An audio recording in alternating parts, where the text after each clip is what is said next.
Thank you very much, Madam Speaker, and it's a pleasure to be able to rise and speak to this particular nonsense motion, Madam Speaker. I will obviously be voting against it, and I would like to think that if there was any common sense on the other side of the House, they would recognize just how foolish this motion actually is when they incorporate the fact that the price on pollution is something in which the Conservative Party campaigned on in the last federal election in itself, Madam Speaker. But instead of trying to reflect the reality of real life today in Canada, concerns about issues such as affordability and our environment, they choose to play this game in an attempt to participate in things like character assassination of the Prime Minister or spreading false, literally misinformation to Canadians coast to coast to coast, Madam Speaker. I would like to put a few things on the record and to try to highlight to the degree in which the Conservative Party of Canada is misleading Canadians. And let there be no doubt of that, Madam Speaker. When they say, for example, they're going to axe the tax, what they're really doing is they're also ruining the rebate, Madam Speaker. They are going to axe the rebate. And for a vast majority of Canadians, if the Conservative Party were successful at axing the tax, the literal disposable income of 80% of Canadians or more will actually go down. It will go down because we know for a fact, Madam Speaker, that Canadians, a vast majority of Canadians, receive more money through the rebate than they pay for in the carbon tax. The member from Kingston and the Isles used his own example, personal example. And for Canadians that are going to be following the debate today, you're going to hear a lot of misinformation coming from the Conservative Party. There's going to be a lot of it. And I would recommend that you do something like taking a look at the carbon tax that you pay on the consumption of gas on an annual basis. Take a look at the carbon tax that you pay in terms of heating your home. And then take a look at the carbon rebate. And for 80% plus, Madam Speaker, you will find that the rebate numbers, the dollars, is higher than the tax that you are actually paying. And by participating, Madam Speaker, in this program, for the 8 provinces that do, that means you're also contributing to a better, healthier environment, Madam Speaker. That's something in which the Conservative Party, progressive Conservative Party, used to believe. Now, some might say, well, I'm a little bit biased because I'm in the Liberal benches and maybe I'm being a little harsh on the Conservatives. Everyone knows the names of Brian Mulroney, former Prime Minister, Joe Clark, former Prime Minister, Kim Campbell, former Prime Minister. And what I'd like to do, because the leader of the official opposition started off by talking about quotes, let me provide a few quotes from those former Prime Ministers. Now, the caveat that I would put on it is you have to realize that today's Conservative Party, that MAGA right party that we have today, is not the same party of those Prime Ministers that I just listed off. Hear, hear. And let me clearly demonstrate why that is the case. The leader of the Conservative Party started off by talking about quotes. I have a quote for him. It was actually, I believe, in the Toronto Star. And here's the actual quote. This is coming from Kim Campbell, Canada's first and only female Prime Minister, progressive Conservative Prime Minister. And I quote the headline. He is a, well, I can't say that word. He is a blank. I want to remind the honourable member of South Shore St. Margaret's that there will be an opportunity for questions and comments later, not right now. And again, I want to remind members to please respect the rules of the House. The Honourable Parliamentary Secretary. Well, Madam Speaker, I'm not sure of this, but the quote itself, the headline quote that's in the paper is, he's a liar and a hate monger. And that's coming from the former Prime Minister Kim Campbell, who slams Pierre Poilievre. Madam Speaker, then if you take a look, it's Ottawa. Former Prime Minister Kim Campbell called Conservative leader can't say his name, called the current leader of the Conservative Party a blank, starts with the letter L, and a hate monger. That's what the former progressive Conservative Prime Minister says, right? And suggested that she won't vote for his party in the next federal election. Madam Speaker, that's a former progressive Conservative. Now you say, okay, well, that's only one Prime Minister. Well, you know, there was another quote that I had, and now hopefully I can find it here, Madam Speaker. It was in regards to, oh, here we go.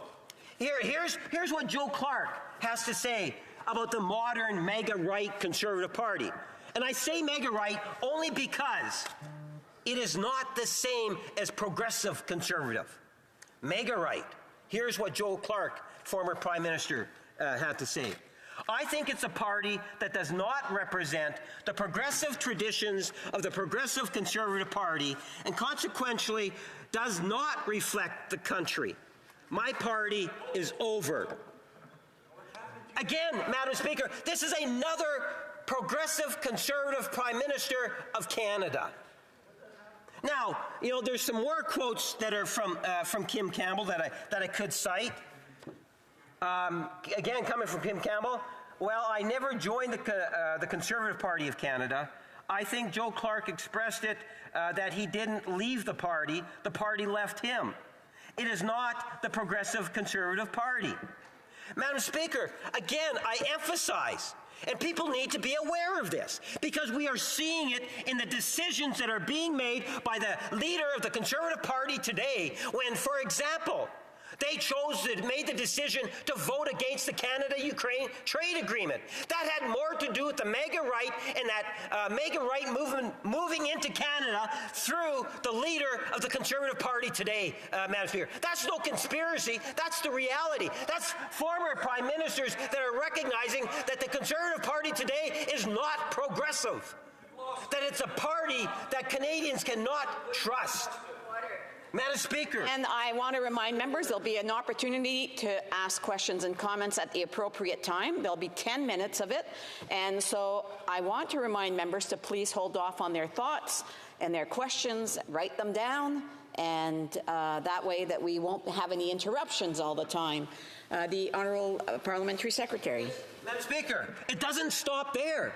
That's Joe Clark and Kim Campbell. What about Brian Mulroney? You know, there was a poll that just recently came out where individuals across Canada, I believe it was in the mid 80%, that approve of Brian Mulroney and the Progressive Conservative Party, Madam Speaker. Not to be confused by the mega Conservative Party of today. What did Brian Mulroney have to actually say, Madam Speaker?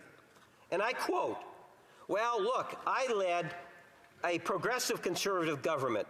We were very progressive in areas like international affairs with Mandela and human rights, creation of a francophone and all of those things, and in social policy as well. We were more conservative on issues like Radio Canada, established last night, privatization, deregulation, low inflation, cutting government expenditures. We were more conservative than the Harper government, I guess in some ways, Madam Speaker. I thought that was a good mix. That's the way it should be for the Progressive Conservative government. But they amputated the progressive part of the name, which is okay, but you shouldn't amputate that part of our heritage. The current Conservative Party has abandoned its heritage, according to Brian Mulroney, Madam Speaker. And the member says, I want to remind the honourable member, if he doesn't stop, I will be asking him to leave the chamber. Order. The honourable member is challenging the chair now. Again, if he doesn't respect the request that's been asked of him, he will have to leave the chamber. The Honourable Parliamentary Secretary. Quote, Madam Speaker, Brian Mulroney, former Prime Minister, saying, and I think that they work better together. He's talking about the progressive nature being tagged into the conservative nature of the party. That it works better together when both are prominent and Canadians feel more comfortable with it, Madam Speaker. Now, let's think about that. You have Brian Mulroney, Kim Campbell, Joe Clark, all coming up with genuine, legitimate concerns in regards to today's mega conservative party, the far-right element that's infiltrated. And then now you take a look at elements of that far right, and what you see. Take a look in the States, the misinformation by using social media on a daily basis. And that's exactly what we are seeing today on the floor of the House, whether it's the leader of the Conservative Party or the deputy leader of the Conservative Party. The leader of the Conservative Party and the deputy leader of the Conservative Party continue to spread misinformation on a vital, progressive piece of legislation and policy, Madam Speaker. A price on pollution is something that is essential to the development of any Western nation, Madam Speaker. We see that firsthand. Take a look at what's happening around the world. The European Union. Ukraine. The Ukraine. You can talk about Mexico. People often say, well, it's not in the United States. That's not true. There are a number of states in the U.S. that have a price on pollution. It's not only the federal government. The province of British Columbia and the province of Quebec have it, Madam Speaker. Because it's a progressive way at ensuring that polluters, in particular heavy polluters, pay their fair share, pay for the pollution, Madam Speaker. It is a policy that makes a whole lot of sense. And one only needs to take a look. Interesting enough, I didn't make reference to Stephen Harper, but in the 2008 election platform, Stephen Harper talked about putting a price on pollution. That was a part of their election platform. And do you know that there's 19 Conservatives that are here today that ran on that election platform, supporting a price on pollution then? Not to mention the 100 that are in today's chamber that actually campaigned, knocked on doors, told Canadians. They literally told Canadians in their election platform that they support a price on pollution. All of that has been completely wiped out and forgotten across the way. Instead, they have taken a complete, absolute flip-flop. They've abandoned the progressive nature of the Conservative Party, all in favor of having a bumper sticker. And the bumper sticker is Axe the Tax, Madam Speaker. What do they mean when they say Axe the Tax? They are trying to give the impression, as I said at the very beginning of my comments, they are trying to give Canadians the impression that they are going to, by axing the tax, give economic benefit to Canadians. Nothing could be further from the truth on that, Madam Speaker. That is absolute and totally misleading Canadians. What they don't say is that axing the tax ruins the rebate.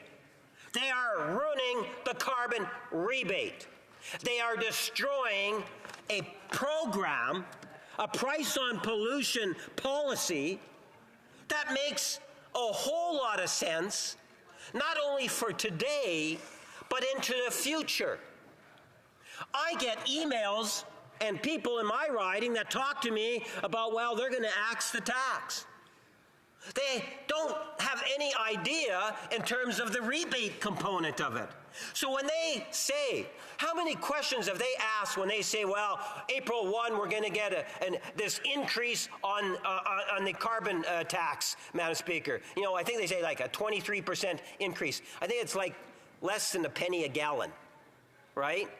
Well, they're talking about that because they want to get Canadians upset. They want them mad. That's what they want, Madam Speaker.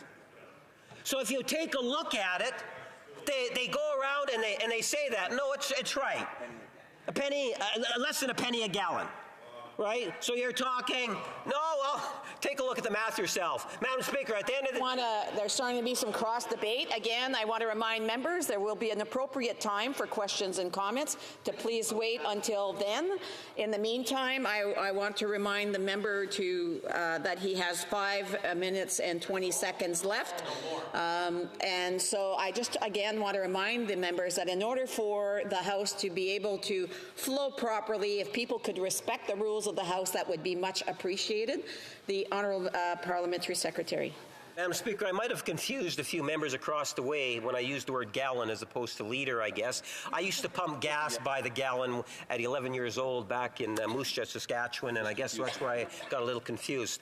So it is less than a penny a gallon from what I understand, and I think it's about 3 cents a liter, Madam Speaker. But again, you know, the point is that at the end of the day, when they talk about that increase, what they don't say is that the rebate's increasing too. So whenever there's an increase in the carbon tax, there's also an increase in the carbon rebate. So what does that really mean?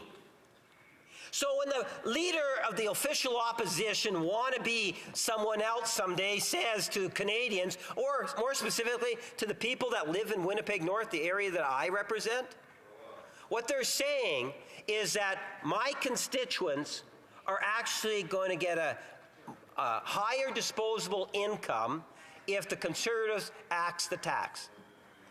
I say bull, and you can fill in the blank on that one, Madam Speaker, because that's just not true. The disposable income for 80% or more of my constituents, contrary to what the leader of the Conservative Party is saying, is actually going to go down if you axe the tax and trash the rebate. And that's what the leader of the Conservative Party is really saying.